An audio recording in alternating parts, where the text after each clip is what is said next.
Ram Ram Hare Hare, Hare Krishna Krishna Krishna Hare Hare, Hare Rama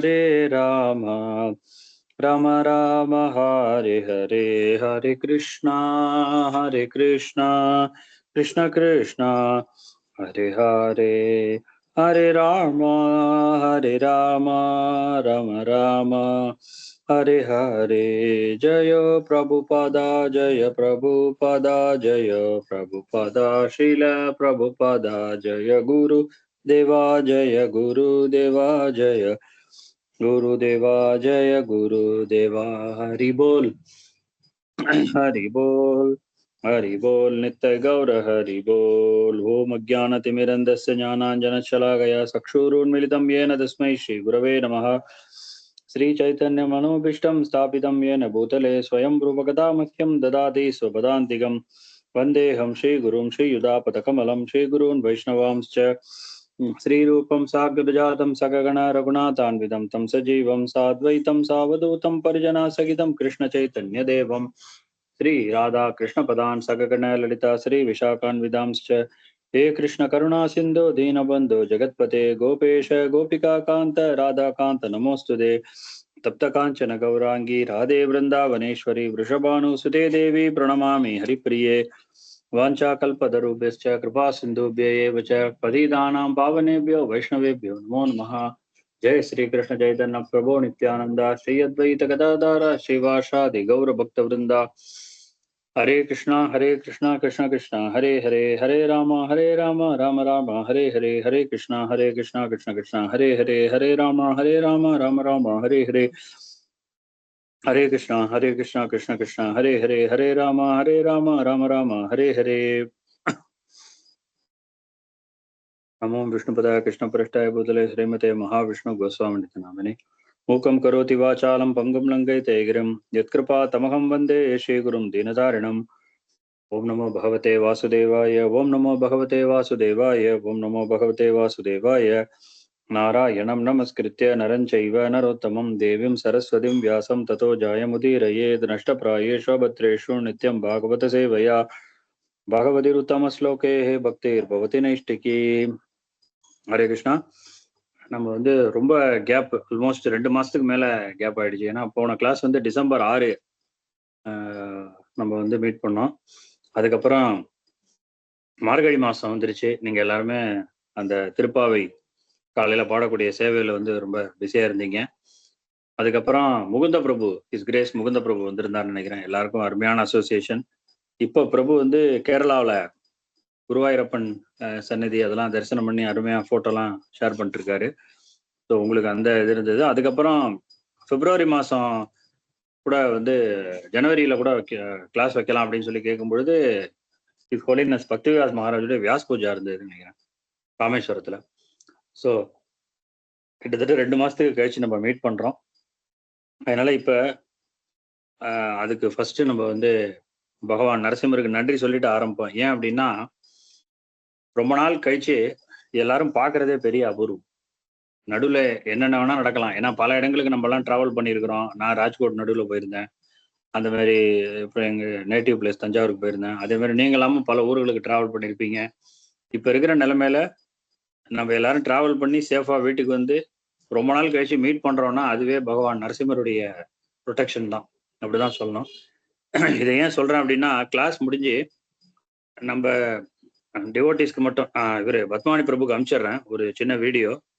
அது அவர் நம்ம ஏன்னா குரூப்ல போட்டோம்னா எப்படி இருக்குன்னு தெரியாது, அதை அனுப்புவாரு. நீங்க அந்த வீடியோவை பார்த்தீங்கன்னா தெரியும். நான் இதுக்கு முன்னாடி பஜாஜ்ல ஒர்க் பண்ணிட்டு இருந்தேன் ரொம்ப வருஷம் முன்னாடி புனேல. அதுல வந்து எங்க கூட ஒருத்தர் மிஸ்டர் ஜோஷின்னு ஒர்க் பண்ணாரு. நல்ல வெரி நைஸ் பர்சன். 2 நாள் முன்னாடி நாங்கள் அந்த பஜாஜ் மக்கள்லாம் சேர்ந்து ஒரு வாட்ஸ்அப் குரூப் வச்சிருக்கிறோம். பழைய ஃப்ரெண்ட்ஸ் எல்லாருமா அவங்களாம் ஒரு குரூப்ல இருக்கோம்.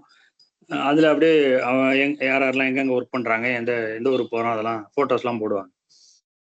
2 நாள் முன்னாடி நியூஸ் வந்துச்சு ஜோஷி இறந்து விட்டார் அப்படின்னு. நாங்கள் ரொம்ப ஷாக் ஆகிட்டோம்.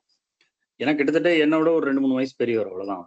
மேக்ஸிமம் அவ்வளோதான் இருக்கும் ஏஜ். ஐயோ என்னடா ஆச்சு அப்படின்னு பார்த்தா சரி ஏதோ ஹார்ட் அட்டாக்கு இல்லை சுகர் அந்த மாதிரி இந்த இது வந்து ஹார்ட் அட்டாக் வந்துருச்சோன்னு பார்த்தா ஆக்சிடென்ட். என்ன ஆக்சிடென்ட்னா, அவர் காலையில வாக்கிங் போயிருக்காரு இங்க புனாவில், பஜாஜ் கம்பெனிக்கு ஆப்போசிட்ல உள்ள இதுல வந்து வாக்கிங் போயிட்டு இருந்திருக்காரு. டிராஃபிக்கே இல்லை. நான் அந்த வீடியோ அனுப்பிச்சா நீங்க ஷாக் ஆயிருவீங்க. ரோட்ல ஒரு ஈக்காக்கா கிடையாது. அவர் பாட்டு வாக்கிங் போயிட்டு இருக்காரு. ஒரு ஸ்கூல் பஸ், காலையில கிளம்புற ஸ்கூல் பஸ் வந்து அவன் டிரைவர் ஏதோ போன்ல பாத்துக்கிட்டு போன்ல பேசிக்கிட்டு ஏதோ வண்டியை ஓட்டியிருக்கான் போல இருக்கு. நேரா அடிச்சு இவரை ஆல் ஸ்பாட்லயே போயிட்டாரு. ரொம்ப கொடூரமா இருந்துச்சு. ஏன்னா ஒரு பையன் அமெரிக்கால எம்எஸ் படிச்சுட்டு இருக்கா, அப்படி பொண்ணு வந்து காலேஜோ ஸ்கூலான்னு நினைக்கிறேன். ஸ்கூல்ல பெரிய கிளாஸ் இல்லை காலேஜ் நினைக்கிறேன், பார்க்கணும். அது அவ்வளவுதான். வாக்கிங் போனாரு. அடுத்து போன் வருது, இந்த மாதிரி உங்க ஹஸ்பண்ட் பாடியா கிடக்குறாருங்க. ஹாஸ்பிட்டல் கொண்டு போனா போயிட்டாரு, ஸ்பாட்லேயே போயிட்டாரு. அவர் ரொம்ப கஷ்டமா இருந்துச்சு எங்களுக்குலாம். ஏன்னா அவர் வந்து நானும் பார்த்துருக்கேன், கொஞ்சம் 2-3 தடவை பேசியிருக்கேன் அவர்கிட்ட. நல்லா ஞாபகம் இருக்கு அவர் ஃபேஸ். ரொம்ப வருத்தமா இருந்துச்சு. அப்பதான் நினைச்சுக்கிட்டேன், நம்ம இத்தனை நாள் கழிச்சு மீட் பண்றோம்னா அது பகவான் நரசிம்மருடைய கருணை இது. ஸோ அதனால நம்ம ஆரம்பிப்போம். ஒரு இந்த இவ்வளவு கேப் விழுந்துட்டதுனால நம்ம என்ன பார்த்துக்கிட்டு இருந்தோங்கிறது ஒரு சிலருக்கு மறந்துருக்கலாம். அதனால அதை ஒரு தடவை ரீகேப் பண்ணிக்கலாம். நம்ம பார்த்துட்டு இருக்கிறது வாமன அவதாரம். அந்த வாமன அவதாரத்துல கஷ்யபர், அதிதி. ஹரே கிருஷ்ணா. ஒரு நிமிஷம் இருங்க, ஒரே நிமிஷம்.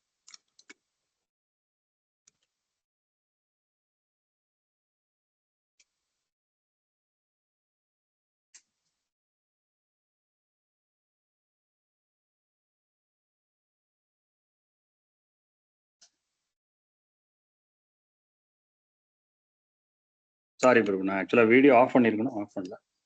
ஸோ இப்போ கஷ்யபர், அதிதி அவங்களுக்கு மகனாக பகவான் வாமனர் வந்து அவதரிக்க போறாரு. அந்த மாதிரி இருக்கும் பொழுது தேவர்கள், மகாபலி சக்கரவர்த்தி தேவர்களுடைய இருப்பிடத்தை எல்லாம் அவர் ஆக்கிரமிப்பு பண்ணிட்டார். சொர்க்கலோகங்கள்லாம் அவர் யுத்தத்துல ஜெயிச்சு அவர் வந்து ஆக்கிரமிப்பு செய்துட்டாரு. இப்ப அதை ஜெயிக்கணும், திரும்பி பெறணும் அப்படின்னாக்கா பகவானை உபாசனை பண்ணேன், ஏன்னா அவர் தான் தேவர்களுக்கு வேண்டிய இடத்த திருப்பி வாங்கி கொடுப்பாரு அப்படின்னு சொல்லி கஷ்யப ரிஷி அதிதி மாதாவுக்கு உபதேசம் பண்றாரு. பகவானை எப்படி இந்த பயோபிரத்தை சரி பண்ணின்னு எப்படி பண்ணணும்னு சொல்றாரு. அப்ப அவங்க அதிதி மாதா பகவானை உபாசனம் பண்றாங்க. பகவான் அவங்களுக்கு காட்சி கொடுக்குறாரு. அப்படி காட்சி கொடுக்கும் பொழுது பகவானுடைய ரூபம் எப்படிப்பட்டதுன்னு வர்ணிக்கிறாங்க பாகவத்துல. ஸோ நம்ம என்ன பண்ணோம்னா பகவானுடைய நாமம், பகவானுடைய ரூபம், அவருடைய ஆடைகள், அவருடைய ட்ரெஸ்ஸு, அது அவருடைய அணிகலன்கள், அவர் போட்டிருக்கிற அந்த ஆபரணங்கள்னு சொல்றாங்க இல்லையா, அது அவர் ஏந்தி இருக்கிற ஆயுதங்கள், இதெல்லாம் பத்தி கொஞ்சம் டீட்டெயிலா பார்க்கலாம் அப்படின்னு சொல்லி நம்ம ஆரம்பிச்சோம். அதுக்காக 3rd canto 3வது ஸ்கந்தம் 28வது அத்தியாயத்துல கபிலதேவருடைய தியானத்தை ஆரம்பிக்கலாம். ஏன்னா கபிலதேவர் பகவானோட தியானம் எப்படி பண்ணணும் அப்படின்னு சொல்லிட்டு இருக்காரு. அதுல ஒவ்வொரு பகவானுடைய ஒவ்வொரு அவயவமா, ஒவ்வொரு அங்கமா எப்படி தியானம் பண்ணணும் அப்படிங்கறது சொல்லிட்டு வர்றாரு. அந்த பார்க்க ஆரம்பிச்சோம். அதுல வந்து 27வது ஸ்லோகத்துல நம்ம நிறுத்தணும். 27வது ஸ்லோகத்துல பகவானுடைய சுதர்சன சக்கரம் எப்படிப்பட்டது, பகவானுடைய கையை தியானம் பண்ணணும்.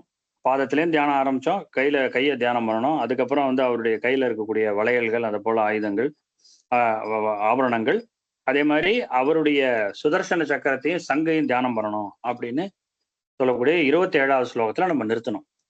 அதுல நான் என்ன சொல்லியிருந்தேன்னா, சுதர்சன சக்கரத்தை பத்தி நிறைய கதைகள் இருக்கு. அதுல சில கதைகளை சொல்லி நம்ம சங்க பாடல்கள்லையும் சுதர்சன சக்கரம் எப்படி போற்றப்பட்டிருக்கிறது அப்படிங்கிறதையும் நம்ம பார்க்கலாம் அப்படின்னு சொல்லி தான் நம்ம பார்த்துக்கிட்டு இருந்தோம். அதுல அதை அப்படியே தொடர்ச்சியாக பார்க்க வேண்டும். இந்த 3, 28, 27 ஸ்லோகம் டிரான்ஸ்லேஷன் மட்டும் யாராவது படிங்க. ஸ்லோகம் டிரான்ஸ்லேஷன் மட்டும் 3, 28, 27. Please please. भागुं च मन्द्रगिरे परिवर्तनेन निर्णिक्तबाहुबलानदिक् लोकपालान् सञ्चिन्तये दश सदा रमसह्य तेजः सङ्कं च तत्करचरोरुपराजसंहंसम्. யோகி மேலும் பகவானின் 4 கரங்களை தியானிக்க வேண்டும். அவை இயற்கையின் பல்வேறு செயல்களை கட்டுப்படுத்தும் தேவர்களின் எல்லா சக்திகளுக்கும் ஆதாரமாகும். பின்னர் மந்தரமலையை சுற்றும் போது தேய்ந்ததால் மெருகேற்றப்பட்ட நகைகளில் யோகி கவனம் செலுத்த வேண்டும். அவர் பகவானின் சக்கரமாகிய சுதர்சன சக்கரத்தை சரியாக நினைக்க வேண்டும். அது மின்னும் ஒளியுடன் கூடிய 1000 ஆரங்களை கொண்டது. பகவானின் தாமரை போன்ற உள்ளங்கையில் உள்ள அன்னம் போல் தோன்றும் சங்கினையும் நினைக்க வேண்டும். Hare Krishna. Thank you bro, super. இப்போ வந்து பகவானுடைய சங்கு சக்கரம், கையில இருக்கக்கூடிய சங்கு சக்கரத்தை தியானம் பண்ணணும் அப்படின்னு சொல்றாரு. அதுல சுதர்சன சக்கரத்தை நம்ம ஃபர்ஸ்ட் பார்த்துட்டு இருக்கோம், அதே தொடருவோம். இந்த சுதர்சன சக்கரத்துக்கு தமிழ்ல சக்கரம்னே பேர் உண்டு. இன்னொன்னு, இந்த சக்கரம்ங்கிற பேர் வந்து தமிழ் சமஸ்கிருதம் ரெண்டுத்துக்கும் பொதுவானது. அதாவது தமிழ் மொழிக்கும் சமஸ்கிருத மொழிக்கும் 30% காமன் வார்த்தைகள் இருக்கு. 30% சொற்கள் வந்து பொதுவானவை ரெண்டுத்துக்கும். சமஸ்கிருதத்திலையும் அதே தான், தமிழ்லையும் அதே தான். அது வந்து அதே போல சக்கரம் அப்படிங்கிறது, அதே போல பல சொற்கள் இருக்கின்றது. இது மொழியில ஆராய்ச்சி பண்றவங்களே கண்டுபிடிச்சிருக்கிறாங்க. தமிழ்நாட்டுல தேவையில்லாம சமஸ்கிருதத்துக்கு எதிர்ப்பு. நாங்கள் சமஸ்கிருதத்தை எதிர்ப்பதே எங்களுடைய கொள்கை. உங்க இயக்கம் பேர் என்ன சார்? திராவிட இயக்கம். திராவிடமே சமஸ்கிருதம் தான் சார். திராவிடமே சான்ஸ்கிரிட் வேர்டு. ஏன்னா திராவிடம்ங்கிற வார்த்தை எந்த தமிழ் நூல்கள்லையும் கிடையாது. அது எங்க இருக்கு தெரியுமா? மகாபாரதத்துல இருக்கு, பாகவத்துல இருக்கு, விஷ்ணு புராணத்துல இருக்கு, ஸ்காந்த புராணத்துல இருக்கு, பத்ம புராணத்துல இருக்கு. ஃபுல்லா வேதிக் லிட்ரேச்சர், சான்ஸ்கிரிட் லிட்ரேச்சர்ல தான் திராவிடம்ங்கிற வார்த்தையே இருக்கு. அது மட்டும் இல்ல, நம்ம தமிழ் பழந்தமிழ் அறிஞர்கள் போட்ட டிக்ஷனரியில நிகண்டுன்னு சொல்லுவாங்க, தமிழ் அகராதின்னு. அந்த அகராதியில திராவிடம்ங்கிற வார்த்தையை போட்டு இது ஒரு வடமொழி சொல்னே போட்டாங்க அவங்க. இப்படிதான் இருக்குது. எனிவே, அது ஒரு பக்கம் இருக்கட்டும். ஸோ சக்கரம், ஆழின்னு ஒரு பேர் உண்டு. அருமையான தமிழ் பேர் அது. ழி, அந்த ரகரம் வந்துச்சுனாலே அது தூய தமிழ்னு அர்த்தம். ஆழி. அதுக்கப்புறம் திகிரின்னு ஒரு வார்த்தை உண்டு இதுக்கு, சக்கரத்துக்கு. சக்கரம், திகிரி, ஆழி, பருதின்னு ஒரு வார்த்தை உண்டு. இப்படியாக பல தமிழ் சொற்கள்ல பெருமாளுடைய சுதர்சன சக்கரத்தை ரொம்ப விசேஷமா கொண்டாடி இருக்கிறாங்க. ஸோ நம்ம அதையும் பார்க்க போறோம். நம்ம போன வாரம் பார்த்தது வந்து பவுண்டரக வாசுதேவன் அப்படிங்கிற ஒரு ராஜா. பகவான் கிருஷ்ணருடைய காலத்துல துவாபர யுகத்துல அவர் இருந்துட்டு இருந்தாரு. அவர் பகவான் போலவே நடை, உடை, பாவனைகள் எல்லாம் மாத்திக்கிட்டாரு. மாத்திக்கிட்டு நான் தான் ஒரிஜினல் வாசுதேவ கிருஷ்ணன், அங்க துவாரகையில இருக்கிற ஒரு போலி கிருஷ்ணன்ட்டார். அது மட்டும் இல்லாம ஒரு லெட்டர் எழுதி அனுப்பிச்சிட்டாரு, ஓலை எழுதி. வாசுதேவ கிருஷ்ணரே, உங்களுடைய நீங்கள் ஒரு போலி, நான் தான் ஒரிஜினலு. உங்களோட இதெல்லாம் என்கிட்ட கொடுத்துருங்க. உங்களோட சங்கு சக்கரம், கதை, உங்களுடைய அந்த பீத வஸ்திரம், நீல கலர், மஞ்சள் கலர் ட்ரெஸ்ஸு, மகர குண்டலம் எல்லாம் என்கிட்ட கொடுத்துருங்க அப்படின்னாரு. பகவான் பார்த்தாரு, கண்டிப்பா நான் கொடுக்கணும், ஆனா இந்த உருவத்துல கொடுக்க முடியாது, நான் ஆன்மீக உலகத்துல வைகுண்டத்துல தான் தர முடியும் அப்படின்னு சொல்லி பவுண்டரக வாசுதேவனுக்கும் பகவான் கிருஷ்ணருக்கும் கடுமையான யுத்தம். அந்த யுத்தத்துல கடைசியில சுதர்சன சக்கரத்தை வந்து பிரயோகம் பண்ணி அந்த பவுண்டரகம் வாசுதேவனுடைய தலையே அந்த சுதர்சன சக்கரமானது வெட்டி விட்டது. அந்த வெட்டி விட்டதுன்னொன்னா அப்ப வந்து என்ன ஆச்சு, பவுண்டரக வாசுதேவன் கீழே விழுந்துடுறாரு. விழுந்தோடனே அவர் உடம்புல இருக்கக்கூடிய அந்த ஜோதியானது பகவானுடைய அந்த சச்சிதானந்த ரூபத்துல நுழைஞ்சி அப்படியே வைகுண்டத்துல போயிடுச்சு. வைகுண்டத்துல போனா பவுண்டரக வாசுதேவன் கேட்ட மாதிரியே அதே போல 4 கைகள். ஏன்னா அவர் 2 கையை ஒட்ட வச்சிருப்பாரு. பகவான் கிருஷ்ணர் அவதாரம் பண்ணும் பொழுதே சில சமயம் 2 கையோட காட்சி கொடுப்பார், 4 கையோட காட்சி கொடுப்பார். பக்தர்கள் கேட்கும்போது 4 கையோட காட்சி கொடுப்பார். சில சமயம் 2 கையோட சாதாரணமா துரியோதனன் அவங்களெல்லாம் பார்க்கும்போது காட்சி கொடுப்பார். இப்படி இருந்துகிட்டு இருந்தார். ஆனால் பவுண்டரக வாசுதேவன் 2 கையை ஒட்ட வச்சிருந்தார். நம்ம டிராமாலலாம் ஆர்டிஸ்ட்லாம் ஒட்ட வச்சுட்டு வராங்க பாருங்க, அந்த மாதிரி பண்ணியிருந்தாரு. பகவான் நிஜமாவே அவரை சுதர்சன சக்கரத்தின் மூலமாக அவரை வதம் செய்து அந்த சக்கரத்துடைய டச்சு பட்டதுனால, பகவானோட கையோடைய டச்சும் பட்டதுனால அவர் வந்து ஆன்மீக உலகத்தை அடைஞ்சி அவர் வந்து அதே போலவே அவர் என்ன ஆசைப்பட்டாரோ அதை அப்படியே கொடுத்துட்டாரு பகவான், எடுத்துக்கோ அப்படின்னு. என்ன காரணம் அப்படின்னா, பவுண்டரக வாசுதேவன் அவரை பத்தி, பகவானை பத்தி தெரிஞ்சுக்கிட்டது நாரதரை பார்த்து. நாரதர்கிட்ட வந்து கேட்டார், எப்படி இருப்பார் அவர் அப்படின்னு. நாரதர் டிஸ்கிரைப் பண்ணார், இப்படி இருப்பாருன்னு. அசுரர்கள், நீங்க வந்து பகவானை எதிர்க்கணும்னாலும் பக்தர்களுடைய துணை வேணும். நீங்க ராமாயணத்தை திட்டணும்னாலும் ராமாயணத்தை படிச்சாதான் திட்ட முடியும். அதுதான் இன்னைக்கு ஆச்சரியம். இப்ப கடவுள் இல்லைன்னு சொல்லி கல்லா கட்டுறவெல்லாம் அவன் வந்து பக்தர்களை விட அவன் ராமாயண மகாபாரதத்தை நல்லா படிச்சு வச்சிருக்கான். நமக்கு தெரிய மாட்டேங்குது. அவன் கேள்வி கேட்டப்பறதான் தெரியுது, ஆஹா இந்த மாதிரிலாம் குழப்பங்கள் இருக்கா, சாஸ்திரங்கள்ல கொஞ்சம் சிக்கலான விஷயங்கள் இருக்கா, நம்ம என்ன செய்யறது அப்படின்னு அவங்க கேள்வி கேட்டப்புறம் நம்ம பதில் வந்து ரியாக்டிவ்பாங்க. ரியாக்டிவ்னு நம்ம வந்து பண்ணிக்கிட்டு இருக்கோம். ஆனா அவன் என்ன செஞ்சிடறான், அவன் நம்மளை குறை சொல்லணும்னே படிக்கிறான். இது எல்லா இது பக்தர்களுடைய இதுலயும் உண்டு, வாழ்க்கையிலயும் உண்டு. அது எப்படின்னு சொல்றேன். நம்மளுடைய சனாதன தர்மத்துல பல சித்தாந்தங்கள் இருக்கு. அத்வைதம், துவைத்தம், விசிஷ்டாத்வைத்தம். இப்ப சைதன்ய மகாபிரபு சொன்னது அச்சிந்திய பேத அபேதம் அப்படிங்கிற ஒரு தத்துவம். மத்வாச்சாரியார் சொன்னது துவைத்தம், ராமானுஜர் சொன்னது விசிஷ்டாத்வைத்தம், ஆதிசங்கர பகவத்பாதர் சொன்னது அத்வைத்தம். இந்த குறிப்பா அந்த துவைத்தம், அத்வைதம், விசிஷ்டாத்வைதம் இந்த சித்தாந்தங்கள்லாம் நம்ம சவுத் இந்தியால ரொம்ப ஸ்ட்ராங்கா இருக்கு. பல வித்வான்கள் இருக்காங்க, வேதெல்லாம் படிச்சு அவங்க நல்ல இந்த சாஸ்திரத்தெல்லாம் ரொம்ப கரை கண்டவங்க இருக்கிறாங்க. பெரிய பெரிய கல்லூரிகள்ல ப்ரொஃபஸரா இருக்கிறாங்க. இந்த பிலாசபி எல்லாம் டீச் பண்ற கல்லூரியில இந்த அத்வைத சித்தாந்தத்துல ஒரு பெரிய ப்ரொஃபஸர் இருக்காரு. சான்ஸ்கிரிட் காலேஜுக்கு மயிலாப்பூர்ல, அதுல ப்ரொஃபஸர். அவர் பேர் மணி திராவிட சாஸ்திரிகள். நான் இதைத்தான் சொன்னேன் என் காலேஜ் ஃப்ரெண்டு கிட்ட. டுபாக்கூர், அவர் பேரு திராவிட சாஸ்திரிகள்ரா, திராவிட சான்ஸ்கிரிட் பேர்றான்னு. மணி திராவிட சாஸ்திரிகள்னு பேர் அவருக்கு. அதே போல அவர் உபதேசம் பண்ணாருன்னா, உபன்யாசம் கொடுத்தாருன்னா சான்ஸ்கிரிட்ல தான் பேசுவார். அப்படி நம்ம எப்படி தமிழ்ல சரளமா பேசுறோமோ அந்த மாதிரி சான்ஸ்கிரிட்ல அட்டி பிண்டி படல் எடுப்பாரு. பானு மகாராஜ் அதே மாதிரி தான். நம்ம Chennai ISKCON president wholeness Banusamy Maharaj அப்படியே தண்ணியை ஊத்தின மாதிரி இருக்கும் சான்ஸ்கிரிட் அவர் பேசினார்னாக்க. ஸோ அவர் அந்த மனிதாவோட சாஸ்திரிகள் சொல்லுவார், உபன்யாசம் கொடுக்கறதுக்கு முன்னாடி ஒரு இன்ட்ரோடக்ஷன் 10 நிமிஷம் சான்ஸ்கிரிட்ல பேசுவார். பேசிட்டு இப்பொழுது நான் திராவிட பாஷையில் பேச போகிறேன் அப்படின்னா தமிழ்ல பேசுறதுக்கு முன்னாடி சொல்லுவார், நான் திராவிட பாஷையில் பேச போகிறேன்ட்டு. அந்த மாதிரி அந்த ஸ்காலர்ஸ் இருக்கிறாங்க எல்லா சம்பிரதாயத்திலையும். அடிக்கடி அந்த வாத பிரதிவாதங்கள் நடக்கும். அத்வைத சம்பிரதாயம் எல்லா அந்த ஸ்காலர்ஸ்லாம் கூடி டிபேட் பண்ணுவாங்க. டிபேட் பண்ணி முடிஞ்சோடனே எல்லாருக்கும் நிறைய சம்பாவனை கொடுப்பாங்க. நிறைய வேஷ்டி, அந்த மாதிரி இது பணம் அதெல்லாம் வச்சு கொடுப்பாங்க. மரியாதை செய்வாங்க, எல்லா வித்வான்களுக்கும் செய்வாங்க. அதை நடத்துறது அந்த ஹோஸ்ட்ன்னு சொல்லுவாங்க இல்லையா, நடத்துறது சில சமயம் சங்கரமடம் நடத்தும், சில சமயம் ராமானுஜர் சம்பிரதாயத்தை சேர்ந்த ஜீயர் சுவாமிகள், மத்வ சம்பிரதாயத்தை சேர்ந்த அந்த ஆச்சாரியர்கள் எல்லாம் பண்ணுவாங்க. ஒவ்வொரு தடையும் அவங்க ஹோஸ்ட் பண்ணி அந்த மரியாதை செய்வாங்க.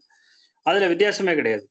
அந்த சித்தாந்தத்துல வித்தியாசமே தவிர பர்சனலி எல்லாருமே நல்ல ஃப்ரெண்ட்ஷிப்பா இருப்பாங்க. அதே போல மரியாதையோட நடத்துவாங்க. அதுல என்னாச்சு, ஒரு தடவை சிருங்கேரின்னு அங்கதான் அத்வைத சம்பிரதாயத்துடைய மடம் ஒன்று இருக்கு, காஞ்சி மடம் இருக்கு, சிருங்கேரி மடம் இருக்கு. அந்த சிருங்கேரியில கூப்பிட்டு அந்த வித்வான்கள்லாம் கூப்பிட்டு அந்த சதஸ் பண்ணாங்க. நிறைய டிபேட்ஸ் நடந்தது. அத்வைதம் பத்தி ஒருத்தர் பேசுறாரு, அதை மறுத்து துவைதம் இவங்கெல்லாம் பேசுறாங்க. இப்படிலாம் டிபேட்லாம் முடிஞ்சது. முடிஞ்ச உடனே அந்த சிருங்கேரி சுவாமிஜி என்ன பண்ணாருன்னா, இந்த அத்வைத வித்வான்கள், அத்வைதம் பேசின சங்கரருடைய அத்வைதம் பேசின வித்வான்களை கூப்பிட்டு நிறைய சம்பாவனை கொடுத்தார். இது எல்லாம் துவைத்தம் எல்லாருக்கும் சம்பாவனை கொடுத்தார். கொடுத்து முடிச்சப்புறம் இந்த துவைதம் பேசின மத்வாச்சாரியார் அந்த வித்வான்கள் எல்லாம் கூப்பிட்டு எக்ஸ்ட்ரா இன்னொரு சம்பாவனை கொடுத்தார். இவங்கெல்லாம் ஆச்சரியப்பட்டாங்க. அந்த அத்வைதம் பேசுறவங்களாம், ஏங்க நாங்கெல்லாம் சிருங்கேரி மடம் நீங்க நடத்துறீங்க ஃபங்க்ஷன், நாங்க இவ்வளோ நல்லா இதெல்லாம் கருத்துக்கள்லாம் எடுத்து சொல்லியிருக்கோம், எங்களுக்கு சம்பாவனையில திருப்தி தான், பட் அவங்களுக்கு அடிஷனல் சம்பாவனை கொடுக்குறீங்களே, என்ன காரணம், நாங்க தெரிஞ்சுக்கலாமா அப்படின்னு அவர் சொன்னாரு. அத்வைதத்தை குறை சொல்லணும்னே அவங்க அத்வைதத்தை நல்லா படிச்சிருக்காங்க. அத்வைதத்தை இப்போ மத்வாச்சாரியார் கண்டிச்சார். இதை கண்டிக்கணுங்கிறதுக்காகவே அவங்க ரொம்ப நல்லா படிச்சிருக்காங்க. நம்ம மிஸ் பண்ண சில விஷயங்கள், நுணுக்கமான விஷயங்களையும் அவங்க ரொம்ப ஆழமா தெரிஞ்சு வச்சுட்டு இருக்காங்க. அந்த அவங்களுடைய அந்த ஸ்காலர்ஷிப்புக்கு நான் மரியாதை செய்யணும்னு நினைச்சுதான் நான் கொடுத்தேன் அப்படின்னு சொல்லி எல்லாருமே அதை ஏத்துக்கிட்டாங்க. அதுக்காக எதுக்கு சொல்ல வரேன்னா, அந்த பகவானை பத்தி கிரிட்டிசைஸ் பண்றதுக்குமே நீங்க சாஸ்திரம் படிச்சாதான் பண்ண முடியும், சாஸ்திரம் படிக்காமலாம் பண்ண முடியாது. அப்ப இந்த மாதிரி அவர் பவுண்டரக வாசுதேவன் பகவானை பத்தி தெரிஞ்சுக்கிட்டு வர்றாரு. பகவானோட யுத்தம் பண்ணி அவர் அவர் என்ன செய்யறாருன்னா, யுத்தம் பண்ணி பகவானோட கையாலே வதம் செய்யப்பட்டு, சுதர்சன சக்கரத்தாலே வதம் செய்யப்பட்டு அவர் ஆன்மீக உலகத்தை அடைகிறார். பகவானை போலவே அந்த இது வச்சு உருவங்கள் எல்லாம் அவருக்கு கிடைக்குது. அவர் இறந்து போய் கிடக்காரு. 10வது ஸ்கந்தம் 66வது அத்தியாயம். அதுலதான் இந்த பவுண்டரக வாசுதேவனுடைய இது வருது. வந்த உடனே இப்ப என்ன நடக்குது அப்படின்னா, அந்த பவுண்டரக வாசுதேவன் இறந்த பிறகு அவருடைய மகன், அவருக்கு ரொம்ப வருத்தம், இந்த மாதிரி ஆயிடுச்சு, எங்க அப்பாவை பகவான் கிருஷ்ணர் வதம் பண்ணிட்டாரு, அந்த கிருஷ்ணரை நான் பழிவாங்காமல் விட மாட்டேன். அவருக்கு பேரு சுதக்ஷிணா அப்படின்னு பேரு, சுதக்ஷிணா. அவர் அந்த மாதிரி சொல்லிட்டு அவர் என்ன பண்ணாரு, பகவான் கிருஷ்ணரை வதம் செய்யறதுக்கு நம்மளுடைய படை வலிமை பத்தாது. ஏன்னா அவர் ஒரு அவதார புருஷருங்கிறது எல்லாருக்குமே தெரியும். அவர் சுப்ரீம் பர்சன் தெரியாம இருக்கலாம், பட் அவர் ஒரு ஸ்பெஷல் அவதார புருஷன் கேட்டகரின்னு தெரியும் அவங்களுக்கு. அப்ப சிவபெருமான உபாசனை பண்ணார். சிவபெருமான உபாசனை பண்ணி அவர் காசியில சிவபெருமான வேண்டி தவம் பண்ணி சிவபெருமான் தரிசனம் கொடுத்தாரு. தரிசனம் கொடுக்கும் பொழுது அப்ப என்ன வர வேண்டும்னு கேட்டார் சிவபெருமான். இவர் சொன்னார், இந்த மாதிரி எங்க அப்பாவை வதம் பண்ணவங்களை நான் பழி வாங்க வேண்டும், அவங்கள நான் திரும்பி வதம் பண்ணி அவங்களை அழிக்கணும், அதற்கான வரத்தை கொடுங்கள் அப்படின்னு கேட்கிறாரு. கேட்கும் பொழுது அப்போ 10:66 10th canto 66வது ஸ்லோகம் 66வது சாப்டர் 30-31. அப்ப சிவபெருமான் வரம் கொடுக்கிறாரு. தட்சிணாக்னிம் பரிச்சர பிரம்மணை சமம் பிருத்விஜம் அபிச்சார விதானேன சச்சாக்னிர் பிரமதைர்விருதः சாதயிஷ்யதி சங்கல்பம் அப்ரம்மண்யே பிரயோஜிதः இதி ஆதிஷ்டஸ்ததா சக்ரே கிருஷ்ணாய அபிச்சரன் பிரதி. 10:66 பிரபு. 30-31 யாராவது டிரான்ஸ்லேஷன் இருந்தா நீங்க டிரான்ஸ்லேஷன் படிக்கலாம். இங்கிலீஷ்ல இருக்கு, நான் படிச்சிருவேன், பட் தமிழ்ல படிச்சீங்கன்னா இன்னும் யாராவது ஒருத்தர் படிக்கலாம்.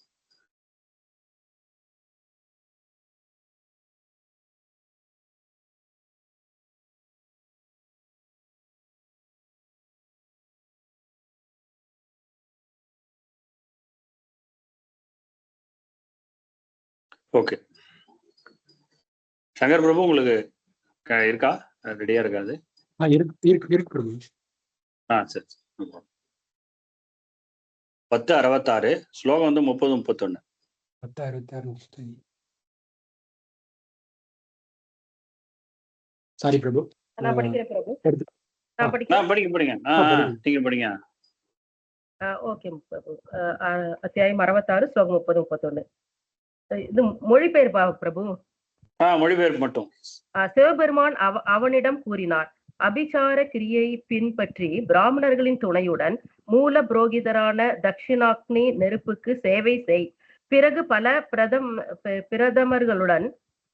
பிரதமர்களுடன் கூடிய தட்சிணாக்னி நெருப்பை பிராமணர்களிடம் விரோதம் கொண்ட ஒருவனுக்கு எதிராக நீ பிரயோகித்தால் அது உன் விருப்பத்தை நிறைவேற்றும். இவ்வாறு உபதேசிக்கப்பட்ட சுதக்ஷிணன் கிரியைக்கான விரதங்களை உறுதியாக அனுஷ்டித்து பகவான் ஸ்ரீ கிருஷ்ணருக்கு எதிராக அபிசாரத்தை ஏவினான். இப்ப அவர் என்ன சொல்றாரு அப்படின்னா, சிவபெருமான் தட்சிணாக்னி அப்படிங்கிற ஒரு ஃபயர் இருக்கு, அந்த ஃபயரை யூஸ் பண்ணி அபிச்சாரம்னா அதர்வ வேத மந்திரங்களை சொல்லி இந்த பில்லி சூன்யம்லாம் இப்ப வைக்கிறாங்க பாருங்க, இப்ப அதுக்கே ஆள் கிடையாது. நான் தான் அடிக்கடி சொல்லுவேன், இதை ஃபாலோ இந்த பில்லி சூன்யத்தை வச்சு ஒருத்தனை அட்டாக் பண்றதுக்கு அந்த அளவுக்கு இது பொட்டன்சி கூட யார்கிட்டையும் கிடையாது. ஏன்னா எல்லா விதத்துலயும் நம்ம திறந்தாழ்ந்து போயிட்டோம். ஒருத்தனை நாசம் பண்றதுக்கு கூட நமக்கு சக்தி கிடையாது. அதனாலதான் நம்ம என்ன சொல்றாங்கன்னா கூலிப்படையா அது ஒரு படை, தற்கொலைப்படையா என்னன்னு தெரியல, கூலிப்படையை வச்சுதானே ஆட்கள் எல்லாம் கொலை பண்றாங்க. இப்போ ஒரு ஆளை கொலை பண்ணாங்க தெரியுமா உங்களுக்கு? சென்னையில ஆம்ஸ்ட்ராங்னு ஒருத்தர 2-3 வருஷம் முன்னாடி அவரை போட்டாங்க. இன்னும் இன்வெஸ்டிகேஷன் முடியல, ஒண்ணுமே பண்ண முடியல யாராலையுமே. அது அரசியல் காரணங்களா என்னன்னு தெரியல, ரொம்ப கொடூரமா அவரை கொலை பண்ணிட்டாங்க. அது போல நிறைய நடக்குது. இப்போ இந்த அபிச்சாரம் அப்படிங்கிறது பில்லி சூன்யம் இதை போல துர்தேவதைகளை பண்ணி பிரமத கணங்கள் டுகெதர் வித் பண்ணி பிரமதாசுங்கிறாரு. பிரமத கணங்கள்னா அவங்க அசுர சக்திகள், ரொம்ப பவர்ஃபுல். அவங்களையெல்லாம் வைத்து நீ ஒரு ஹோமம் பண்ணி அந்த ஹோமத்தில கிரியேட் ஆகக்கூடிய அந்த சக்திகளை வச்சு நீ உன்னோட அப்பாவை கொன்றவரை பழி வாங்கலாம். ஆனால் ஒரே ஒரு கண்டிஷன் போட்டார் Sivaperuman, it will fail your desire if you direct it against someone inimical to the brahmanas. அதான் என்ன சொல்றாருன்னா, சாதயிஷ்யதி சங்கல்பம், உன்னோட ஆசை நிறைவேறும் கண்டிப்பா. அப்ரம்மண்ய பிரயோஜிதா, அப்ரம்மண்ய யார் வைதிக தர்மத்துக்கு சனாதன தர்மத்துக்கு எதிராக இருக்காங்களோ, அப்ரம்மண்யா இருக்காங்களோ, அவங்கள்ட்ட நீ இதை அப்ளை பண்ணா அது ஒர்க் ஆகும் அப்படின்னு சொல்லிட்டு போயிட்டாரு சிவபெருமான். ஆனா பகவான் கிருஷ்ணரை நம்ம என்ன ப்ரே பண்றோம், பகவான் விஷ்ணுவை நமோ பிரம்மண்ய தேவாய கோ பிராமண ஹிதாய்ச். பிரம்மண்ய தேவாய, பிரம்மண்யனா அது ஒரு கேஸ்ட் கிடையாது, ஒரு பர்டிகுலர் சாதி சமூகத்தை சொல்றது கிடையாது. யாரெல்லாம் பரம்பொருள்ல ஆசை வைத்த பரம்பொருளை தேடுகிறார்களோ அவங்க எல்லாருமே பிரம்மண்யா. அவ்வளவுதான். நம்ம லைஃபோட குறிக்கோள் வந்து பரம்பொருளை தேடுவதுன்னு யார் இருக்காங்களோ எல்லாருமே பிரம்மண்யா பீப்புள். அந்த நமோ பிரம்மண்ய தேவாயா அந்த பீப்புளுக்கு பகவான் வந்து நன்மைகளை செய்வார். அவங்களுக்கு எதிராக அவர் எதுவும் பண்ண மாட்டார். அப்படிங்கும்போது இங்க சிவபெருமான் ஒவ்வொரு வரம் கொடுக்கும்போது ஒரு கேட்ச் வைப்பார். அதுல இந்த வரத்துல என்ன கேட்ச் வச்சுட்டாருன்னா, யார் வந்து சனாதன தர்மத்துக்கு எதிராக இருக்காங்களோ அவங்க மேல மட்டும்தான்ப்பா இந்த நான் சொல்லக்கூடிய அந்த வரம் வந்து வேலை செய்யும் அப்படின்ட்டாரு. இந்த கோபத்திலையும் அந்த அப்பாவை பழிவா கொன்றவர்களையும் அந்த வெறியிலையும் அவருக்கு அந்த இதை கேட்டுக்கல. அவர் என்ன செய்துட்டாரு, சரி அப்படின்ட்டு அந்த ஹோமத்தை ஆரம்பிச்சிட்டாரு. பகவான் கிருஷ்ணர் வந்து பிராமண தர்மத்திற்கு எதிரானவர் இல்லை அப்படிங்கிறத பத்திலாம் சுதர்ஷனா யோசிக்கவே இல்லை. பண்ணிட்டு அதுல இருந்து ஒரு ஒரு பயங்கரமான ஒரு உருவம் வந்தது. பாகவத்துல அதுல டிஸ்கிரிப்ஷன் அந்த ஸ்லோகம் 32, 33 இருக்கு. ரொம்ப பாக்குறதுக்கே ரொம்ப கொடூரமான உருவத்தோட, ரொம்ப ஃபியர்ஃபுல். அது வந்து அட்டாக் பண்றதுக்கு துவாரகைக்கு வருது. துவாரகை அட்டாக் பண்றதுக்கு வருது. அப்போ துவாரகா மக்கள்லாம் பயந்து போய் பகவான்கிட்ட வந்து, பகவானே நீங்க எங்களை கிருஷ்ணரே எங்களை காப்பாற்ற வேண்டும், ஏனென்றால் இந்த ஊரையே அழிச்சிடும் போல் இருக்கு அப்படின்னு சொன்னோன்னே, இது விஷ்ணு புராணத்துல இந்த நிகழ்ச்சி வருது. பகவான் என்ன செய்யறாருன்னா, இது விளையாடிட்டு இருக்காரு. அந்த தாயக்கட்டைன்னு சொல்லுவாங்கல்ல, சொக்கட்டான்னு, அது விளையாடிட்டு இருந்தாரு.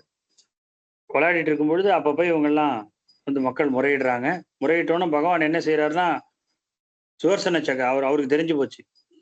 சிவபெருமான் வரம் கொடுத்து இது வந்திருக்கு, இது நம்மள ஒண்ணும் பண்ணாதுன்னு அவருக்கு தெரியும். ஏன்னா பகவான் வந்து ஒண்ணு வந்து அவர் பரமாத்மா, இன்னொன்னு அவர் வைதிக தர்மத்துக்கு எதிரானவர் கிடையாது. அதனால சிவபெருமான் கரெக்டா தான் வரம் கொடுத்திருக்காரு அப்படின்னு சொல்லிட்டு, இருந்தாலும் இந்த சக்தியை நம்ம அழிச்சிடணும், இந்த சக்தி எல்லாரையும் அது டார்ச்சர் பண்ண ஆரம்பிச்சிடும் சொல்லிட்டு சுதர்சன சக்கரத்தை அனுப்பினார்.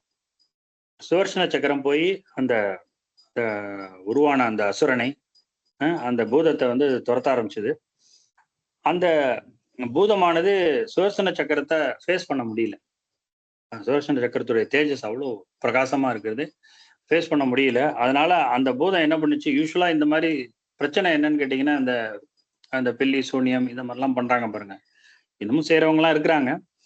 அது செஞ்சு நம்ம ஒருத்தர் பேர்ல ஏவணும் அப்படின்னாக்கா, அது வந்து யார் மேல ஏவுறமா அவர் ரொம்ப சாதாரண ஆளா இருந்தாருன்னா அவரை அடிச்சுவிடும்.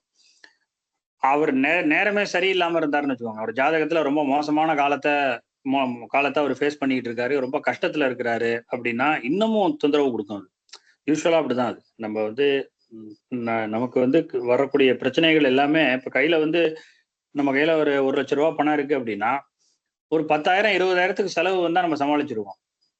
நம்ம கையில இருக்கிறதே 500 ரூபா தான். 10,000 20,000த்துக்கு ஏதாவது அடிபட்டு ஆக்சிடென்ட் ஆயிடுச்சுன்னு வச்சுக்கோங்களேன், எப்படி எவ்வளவு சிரமப்படுவோம். அதே மாதிரிதான் இதுவும். நம்ம நல்ல நேரம் இருந்தது, அப்ப வந்து சில கஷ்டங்கள் வந்துச்சுன்னா அதை ஹேண்டில் பண்றது ஈஸி. அதனாலதான் இந்த கர்மிக் ஃப்ளோன்னு சொல்லுவாங்க. இந்த கர்மா ஃப்ளோ ஆகிற விதம் இருக்கு இல்லையா, அந்த ஃப்ளோவை வந்து நம்ம மாற்ற முடியும், கர்மாவை சேஞ்ச் பண்ண முடியாது. நம்ம என்னென்ன பாவ புண்ணியங்கள் செய்திருக்கோமோ அதனுடைய பலனை நம்ம அனுபவிச்சே ஆக வேண்டும். அதுல மாற்றம் கிடையாது. அதுக்கு ஒரே வழி பகவான்கிட்ட பக்தி பண்ணி இந்த உலகத்தை விட்டே கிளம்புறது தான். அப்பதான் டோட்டலா கர்மாவை காலி பண்ண முடியும். அப்படி இல்லாத பட்சத்தில் நம்ம வந்து கர்மாவுடைய பாவ புண்ணியங்களுடைய இதை வந்து நம்ம அனுபவிக்கணும்.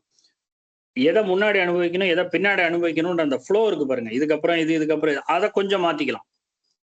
அதை வந்து நம்ம சில பரிகாரங்கள் செய்வதன் மூலமாகவோ அல்லது ஒரு சில நல்ல காரியங்கள் பண்ணலாம்.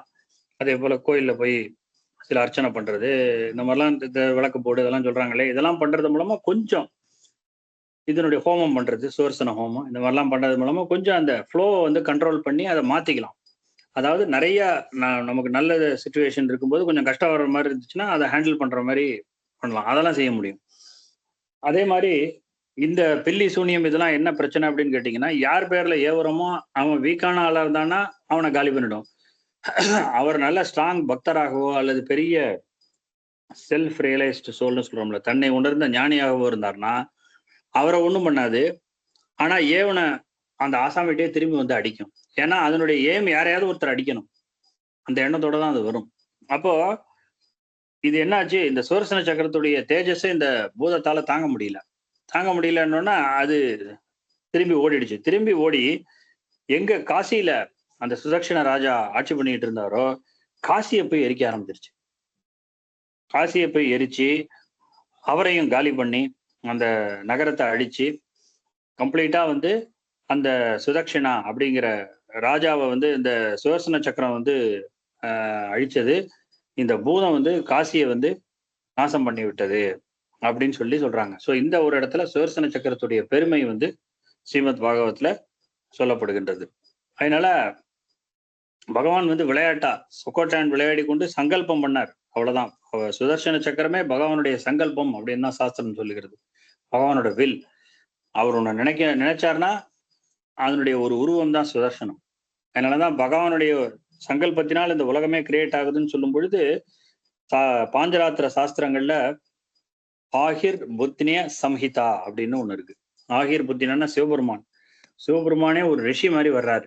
ஆகிர் புத்தினர் அப்படிங்கிற ரிஷி ஃபார்ம் எடுத்துட்டு வர்றாரு.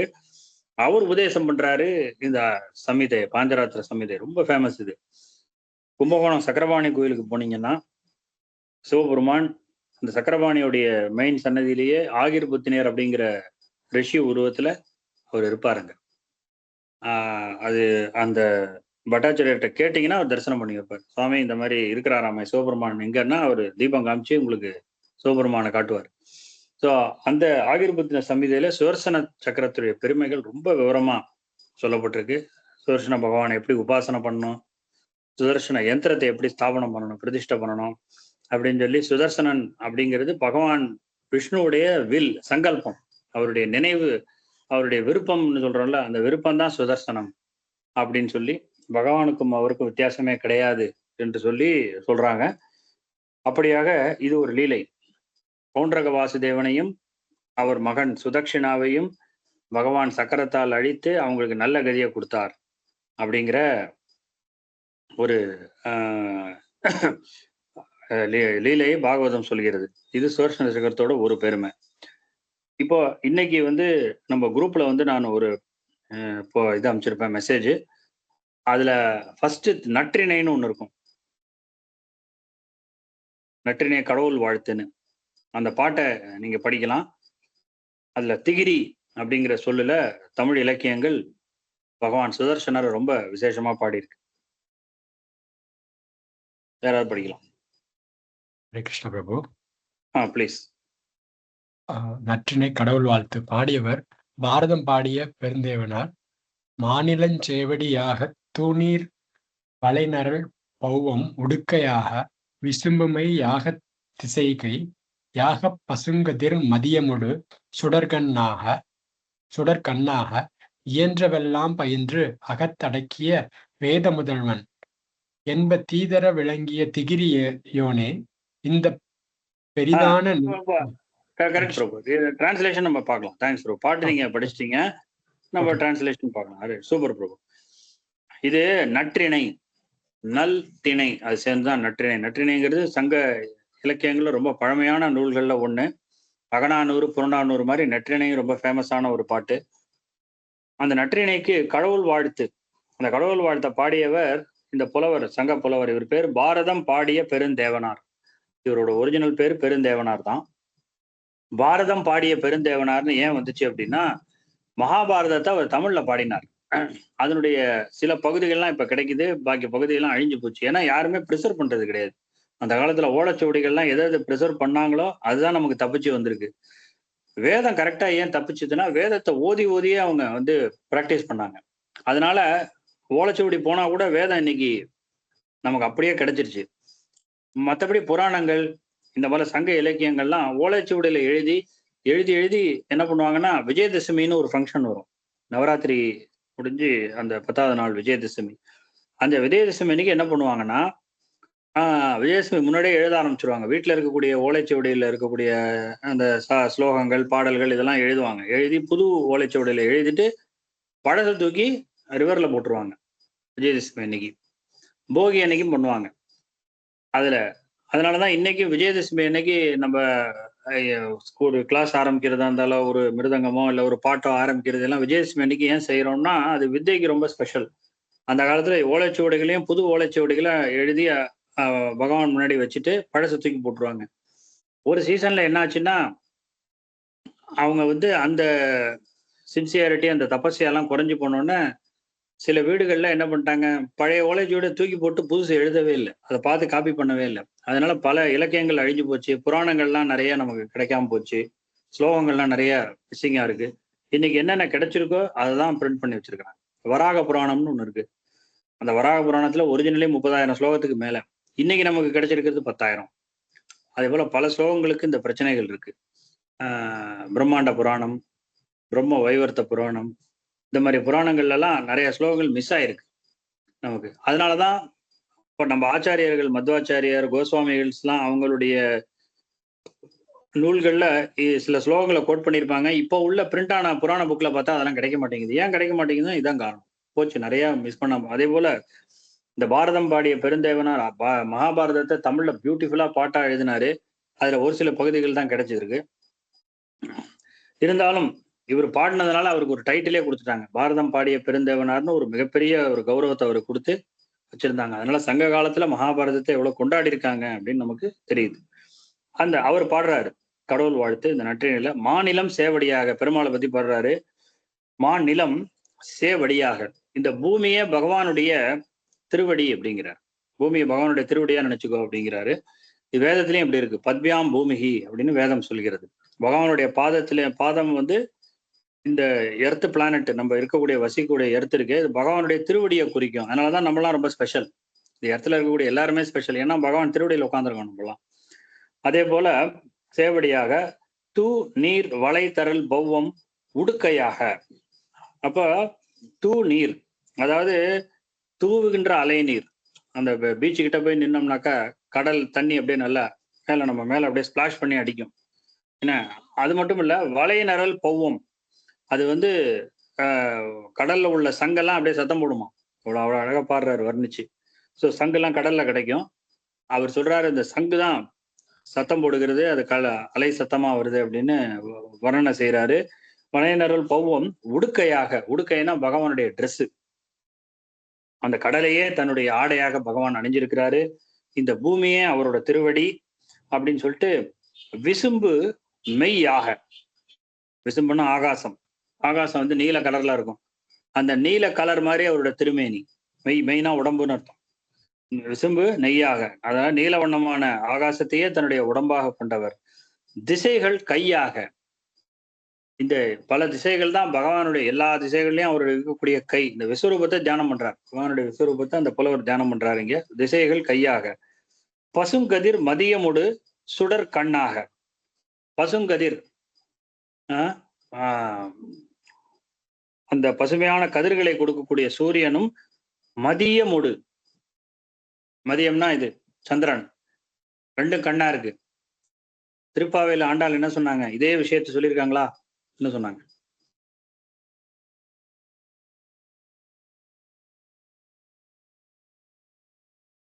ஆர்கழி திங்கள் மதி நிறைந்த நன்னாள், அதுவாப்பது. அதுலதான் கார்மேனி செங்கண் கதிர்மதியம் போல் முகத்தான். கதிர்மதியம் போல் முகத்தான், அப்படியே இங்க வருது பாருங்க, கதிர் மதியமோடு சுடர் கண்ணாக.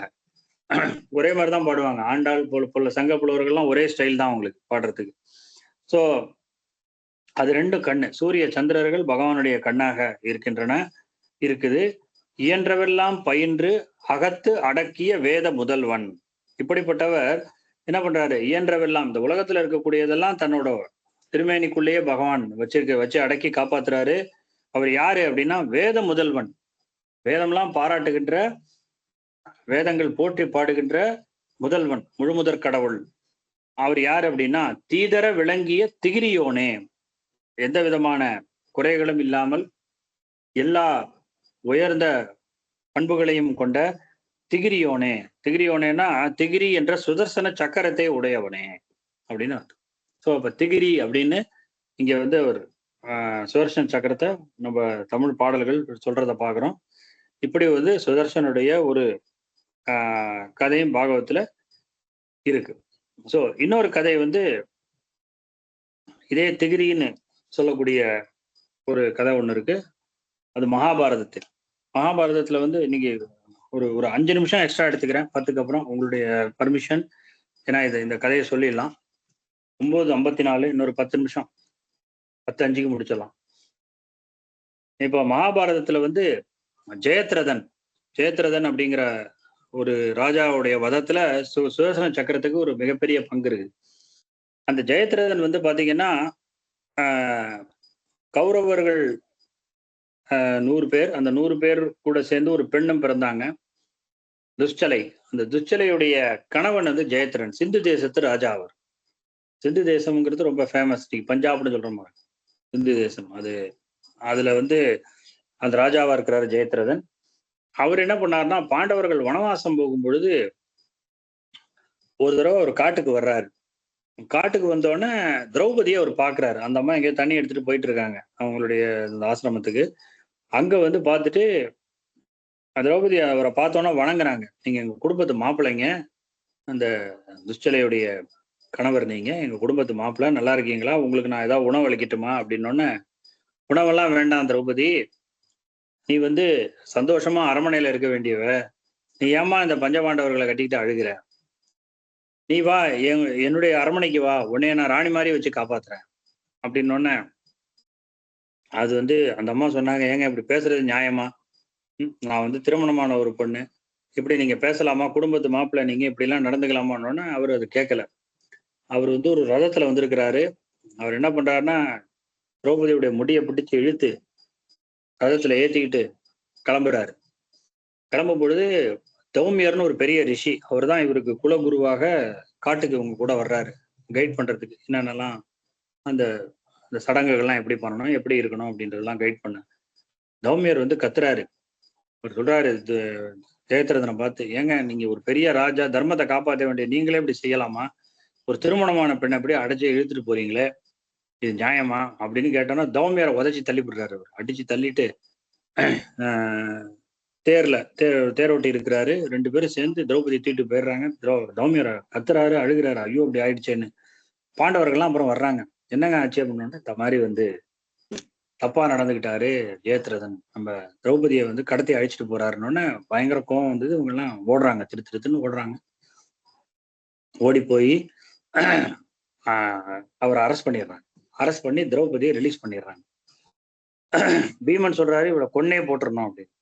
அப்ப தர்மபுத்திரர் சொல்றாரு, கொல்லக்கூடாதுங்க, நம்ம குடும்பத்து மாப்பிள்ளை அவரு, இப்ப எல்லாம் மரியாதை இல்லாம நம்ம நடத்தக்கூடாது, அவர் பண்ணது தப்பு, அதுக்கான தண்டனையை நம்ம அவருக்கு கொடுக்கணும் அப்படின்னோடனே என்ன செஞ்சாங்க, அவருடைய தலைய, அந்த ஜெயத்ரனோட தலைய 5 இடங்கள்ல முடி வெட்டி அப்படி 5 இது மாதிரி வச்சுட்டாங்க.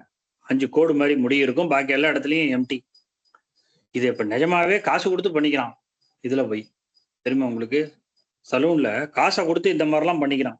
அதுல ஒரு சினிமா ஞாபகம் வந்து கவுண்டர் பண்ணி கேட்பாரு செந்தில பார்த்து, என்னடா தலையில கீரி புள்ள படுத்திருக்கு அப்படின்னு.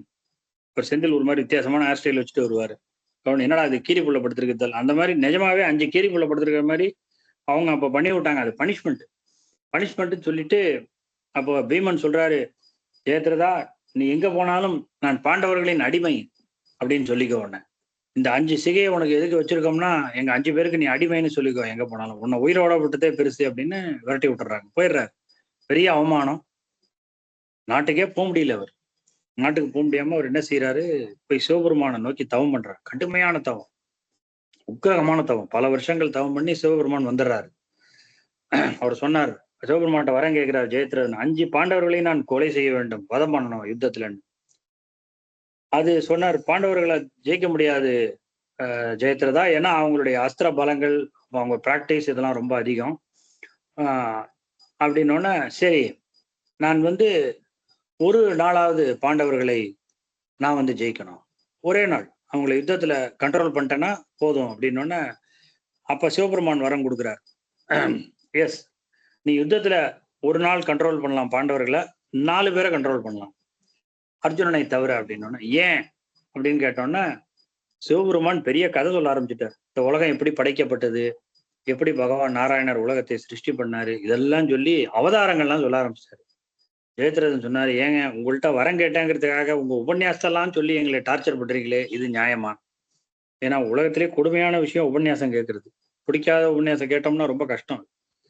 அதனால அப்ப சிவபெருமான் சொன்னாரு, இல்ல நான் சம்மந்தம் இல்லாமலாம் பேசலப்பா, இத்தனை நேரம் நான் சொன்னேனே பகவான் நாராயணர், அந்த நர நாராயணர்கள் தான் கிருஷ்ண அர்ஜுனர்களாக வந்திருக்காங்க. அதனால அந்த நாராயணர் தான் அர்ஜுனனை ப்ரொடெக்ட் பண்றாரு. அதனால அர்ஜுனனை தவிர நீ பாக்கி எல்லாரையும் ஜெயிக்கலாம். அந்த பர்மிஷன் சரி போதும் அப்படின்னோடனே இதை வாங்கி வச்சுக்கிறாரு ஜெயத்ரதன். அப்ப அபிமன்யுடைய குருஷேத்திர யுத்தம் பின்னாடி வரும்போது இதை யூஸ் பண்ணிக்கிறாரு. அந்த வரத்தை சிவபெருமான தியானம் பண்ணி அவர் யூஸ் பண்றாரு. அப்ப அபிமன்யுடைய வதம் நடக்குது. அபிமன்யு வதம் நடக்கும்போது அபிமன்யு ஒரு தப்பான வழியில தான் எல்லாருமே கொலை பண்ணாங்க. ஆக்சுவலா பின்னாடில இருந்தெல்லாம் அட்டாக் பண்ணாரு கர்ணன். இது உண்மை. அபிமன்யு இவங்களால ஜெயிக்க முடியல. ஆக்சுவலா பத்ம வியூகம் அப்படின்னு ஒரு வியூகம், தாமரப்பூ மாதிரி ஒரு வியூகம் அமைச்சு கௌரவர்கள் சண்டை போட்டாங்க. அபிமன்யு அந்த பத்ம வியூகத்தை உடைச்சிட்டு உள்ள போயிட்டாரு. அவருக்கு உள்ள போறதுக்கு தெரியும், வெளியே வர்றதுக்கு தெரியாது. உள்ள போனோன்னா ஜெயத்ரதன் என்ன பண்ணிட்டாரு, வியூகத்தை க்ளோஸ் பண்ணிட்டாரு. க்ளோஸ் பண்ணிவிட்டு 4 பாண்டவர்கள் வந்தாங்க. 4 பேரையும் அட்டி வெளுன்னு வெளுத்தெடுத்துட்டாரு. ஏன்னா சிவபெருமானுடைய வரம் இருக்கு, அந்த வரம் இருக்கு. அந்த வரத்தை வச்சு அன்னைக்கு யூஸ் பண்ணிட்டாரு. அதை ஜெயத்ரதன் மாதிரி யாரும் சண்டையே போட முடியாது.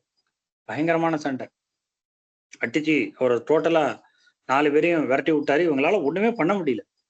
அதுக்கப்புறம் என்னாச்சு, அதுக்குள்ள அபிமன்யு உள்ள எல்லாருமா சேர்ந்து சுத்தி எல்லாரும் சேர்ந்து வதம் பண்ணி கொலை பண்ணி போட்டாங்க. பெரிய ஒரு துக்ககரமான நிகழ்ச்சி. அபிமன்யு போயிட்டானே. ஏன்னா அபிமன்யு தான் குல கொழுந்து, இவங்களெல்லாம் இது பண்ணும், அந்த சந்ததியை தொடர வேண்டியவர். அபிமன்யுடைய மனைவி உத்தரை அந்த அம்மா கர்ப்பமா இருக்கிறாங்க. அப்போ போய் இந்த மாதிரி நடந்துருச்சு. எல்லாம் ஒரே வருத்தம். அப்ப அர்ஜுனன் சங்கல்பம் பண்றாரு. இந்த அப்ப அன்னைக்கு போய் பீஷ்மரை சந்திக்கிறாங்க எல்லாரும். அன்னைக்கு நைட்டு பீஷ்மர் அம்பப்படிகள் ஆல்ரெடி கிடக்குறாரு. இந்த அப்புறம் தான் இந்த நிகழ்ச்சியெல்லாம் நடக்குது.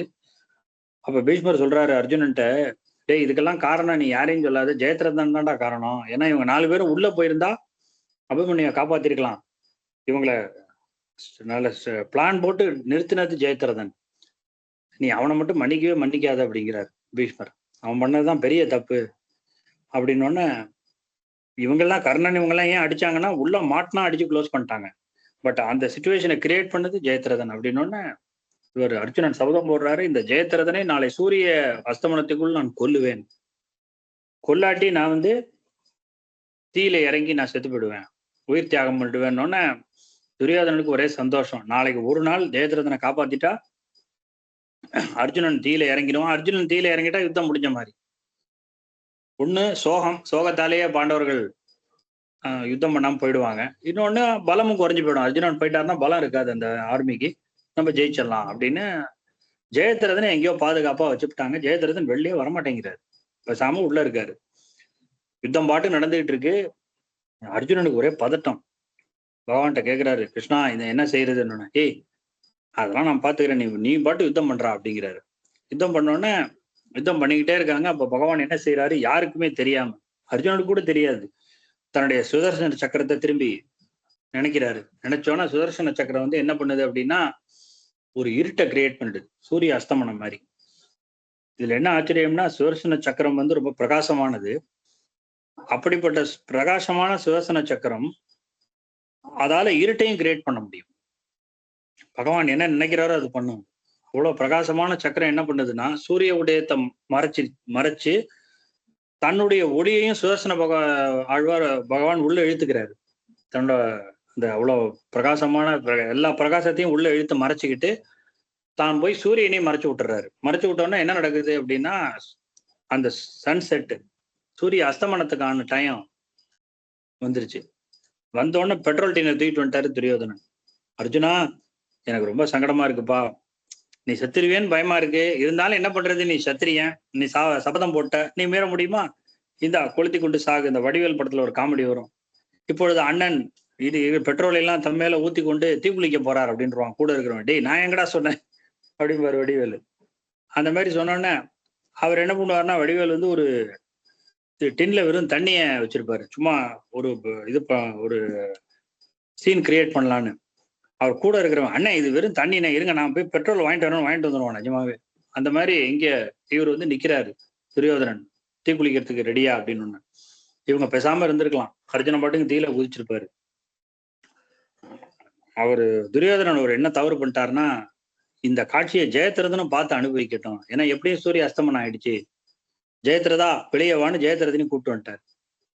ஜெயத்ரதனை பார்த்தாரா இல்லையோ பகவான் திரும்பி சங்கல்பம் பண்ணார், சுதர்சன சக்கரம் அப்படியே சூரியனை மறைச்சிட்டு இருந்த சுதர்சன சக்கரம் அப்படியே நகர்ந்துருச்சு.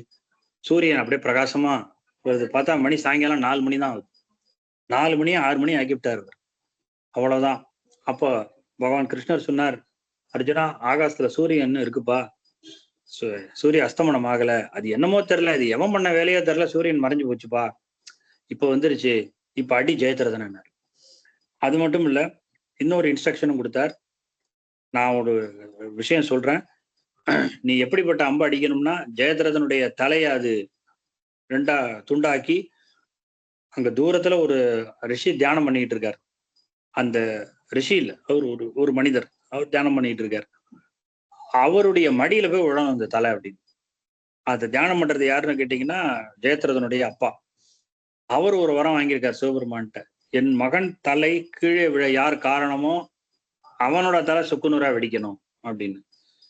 அப்போ அர்ஜுனன் அடிச்ச அம்பானது ஜெயத்ரதன் தலையை எடுத்துக்கொண்டு போய் அவங்க அப்பா மடியில போட்டோன்னா, அவர் என்னடா ஏதோ ஒரு தலை விழுகுதேன்னு, ஏன்னா கிரீடத்தோட விழுகுது, அவருக்கு தெரியல டக்குன்னு. அப்படியே எந்திரிச்சாரு, தலை கீழே விழுந்தது, அவர் தலை சுக்குநூறா போச்சு. இப்படியாக ஜெயத்ரத வதத்தை பகவான் செய்தது சுதர்சன சக்கரத்துடைய ஒரு பெருமை. இது சுதர்சன பகவானுடைய பெருமையை சொல்லக்கூடிய இன்னொரு முக்கியமான நிகழ்ச்சி. இது அருணகிரிநாதர் திருப்புகழ்ல பாடுறார். இந்த முதல் திருப்புகழ்ல முத்தை திருவத்தி திருநகை அப்படின்னு சொல்லக்கூடிய அதுல வந்து 10 தலைகத்த தனைகொடு ஒற்றைக்கிரி மற்றை பொறுதொரு பட்டப்பகல் பட்டத்திகிரியில் இரவாக. பட்டப்பகல், பட்டப்பகலை வந்து பட்டத்திகிரியில், திகிரின்ற வார்த்தை யூஸ் பண்றார் சக்கரத்துக்கு. திகிரியில் இரவாக, அதை இரவாக்கி ஜெயத்ரதனை அழித்தவரே அப்படின்னு முதல் திருப்புகழ் பாட்டு முத்தை திருவத்தி திருநகை. அதுல முதல் பாட்டிலே வந்து அவர் திருமாலுடைய ராமாவதாரம், ராமர் ராவணனை வதம் பண்ணது, ஜெயத்ரதன் வதத்துல பட்டப்பகல் பட்டத்திகிரியில் இரவாக அப்படின்னு சொல்லி அந்த ஜெயத்ரத மகாபாரத கதையும் அருணகிரிநாதர் ரொம்ப அருமையா அதுல வச்சு பாடியிருக்கிறாரு. இப்படி சுதர்சன ஆழ்வாருடைய சில பெருமைகள் இருக்கின்றன. அடுத்த வாரம் சுதர்சன ஆழ்வாருடைய பெருமையை நம்ம தொடர்ந்து பார்க்கலாம். இன்னும் சில கதைகள் இருக்கு. அதே போல தமிழ் பாட்டிலையும் ஆழி, இதே போல பருதி, இதை போன்ற சில பாடல்கள், அவருடைய பெருமையை சொல்லக்கூடிய பாடல்களையும் நம்ம நெக்ஸ்ட் வீக் பார்க்கலாம். இதோட நிறுத்திக்கலாம். ரொம்ப நன்றி நீங்களாம் வந்ததுக்கு. வேற ஏதாவது கேள்விகள் இருந்தா கேட்கலாம், இல்லை நீங்க ஏதாவது விஷயங்கள் சொல்லலாம் சொல்லலாம். ஹரே கிருஷ்ணா. மணிக்கு கொஞ்சம் எக்ஸ்ட்ரா டைம் எடுத்துட்டு.